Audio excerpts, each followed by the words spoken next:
I learned very early in my family that love came with conditions. If you were loud, charming, or impressive, you were celebrated. If you were quiet, disciplined, or simply different, you were invisible. My sister had always been the sun around which everyone else orbited. From the time we were children, she was the one photographed, praised, indulged. Private schools, weekend trips, new clothes that still smelled like the boutique when she brought them home. Every achievement of hers was treated like a family victory. Mine were treated like background noise. I wasn't bitter about it at first. I told myself families balance things in strange ways. Someone shines, someone supports, someone sacrifices. I assumed, foolishly, that sacrifice would eventually be noticed. It wasn't. By the time I turned 19, the difference between us was no longer subtle, it was structural. She announced plans, and money appeared. I announced goals, and excuses followed. Now isn't the time. Be patient. You're strong, you'll figure it out. So I did. I worked while studying. I saved quietly. I learned how to sit in rooms without being seen and listen to how power really moved. I watched how contracts were discussed at dinner tables, how favors were disguised as generosity, how debts were hidden under the word family. No one noticed me leaving early or coming home late. No one asked why I stopped requesting help. They assumed I had accepted my role.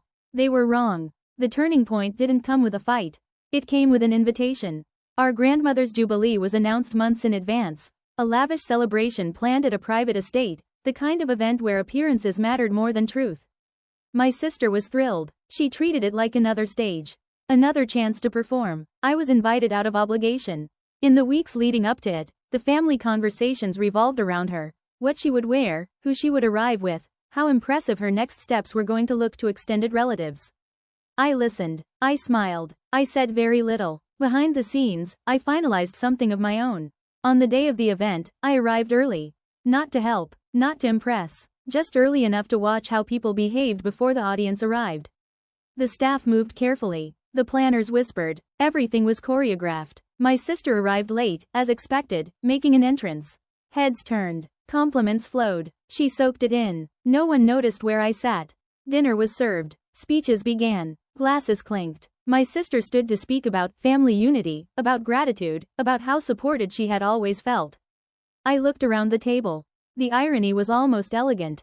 Then something shifted. A quiet moment. A pause between courses. A casual question from an aunt about property renovations nearby, specifically, the penthouse next to my sister's new place.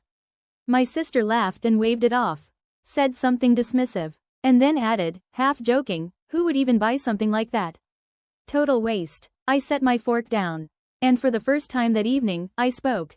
Actually, I said calmly, it wasn't. The table stilled, not dramatically, just enough to notice the change in air. I continued, still measured. It made sense, structurally. Confusion flickered across faces. My sister frowned slightly, annoyed more than curious. What are you talking about? She asked. I met her eyes. No smile, no anger. The penthouse next door, I said. I bought it. Silence. Not shock yet. That came later. At first, they laughed. Someone assumed I was joking. Someone else assumed I meant hypothetically. My sister rolled her eyes, already preparing a cutting response. Until my aunt slowly put her glass down. And asked, when? I answered. And that's when the laughter stopped. Because they realized, together, all at once, that I hadn't been idle. I had been invisible. And invisible people see everything. The silence after my words wasn't loud, it was sharp. My sister was the first to recover. She laughed again, but this time it sounded forced, like she was pushing air through a crack in her pride. Very funny, she said. You don't need to pretend here. I'm not pretending, I replied, calmly lifting my glass. The paperwork cleared last month. That was when the room began to fracture. My parents exchanged looks, the kind they used when something slipped beyond their control. My father straightened in his chair, his expression tightening as if authority alone could reverse reality. You shouldn't joke about finances, he said. It's inappropriate. I agree, I answered. Which is why I wouldn't. My sister's smile vanished. You don't even have that kind of money, she snapped. Everyone knows. What everyone knows, I interrupted gently, is what you've always been told. Her face flushed. The attention she loved had turned on her, but not in admiration. An uncle cleared his throat. Someone quietly asked where the unit was. Another relative asked how long I'd been looking. I answered them, one by one, without embellishment.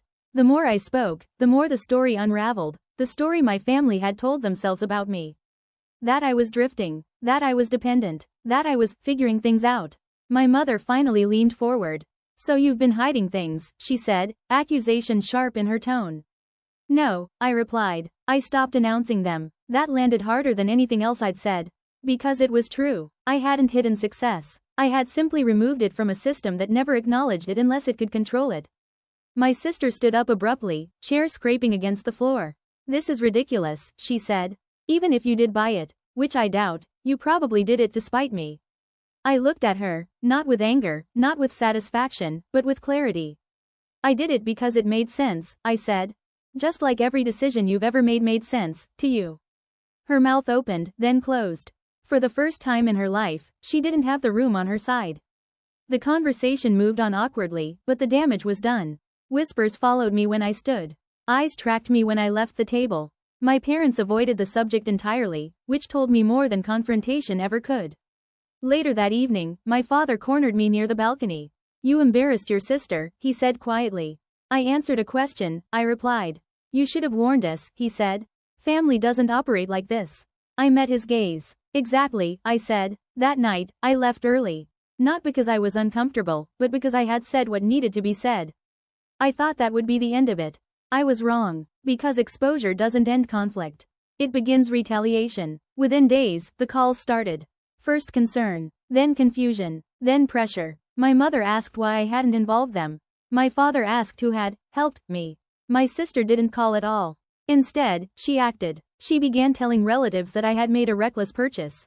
That I was overextended. That I was trying to compete. Then she went further. She tried to leverage what she assumed was still hers, family influence. But this time, the ground had shifted. Because while they were reacting emotionally, I had already prepared structurally. And the clause she overlooked, the one she never bothered to read, was already in motion. The clause my sister ignored wasn't dramatic. That was the irony. It wasn't hidden behind legal jargon meant to scare people away. It was written plainly, intentionally boring, the kind of thing people skim past when they assume ownership instead of responsibility.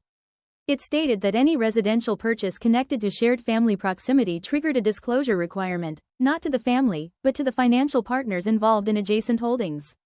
Transparency over conflict, structure over ego. I hadn't added it to be clever. I'd added it because I'd learned, early on, that families who refuse boundaries will always test them. My sister didn't test the clause directly. She tested the illusion. 2 weeks after the Jubilee, she announced renovations. Loudly, publicly. She spoke about expansion, about owning the block, about how the neighborhood would soon reflect her standard. She had already assumed the space next door was leverage. What she didn't know was that her assumptions triggered notifications, quiet ones, automatic ones, the kind that don't ask permission. When the inquiry arrived, it wasn't confrontational.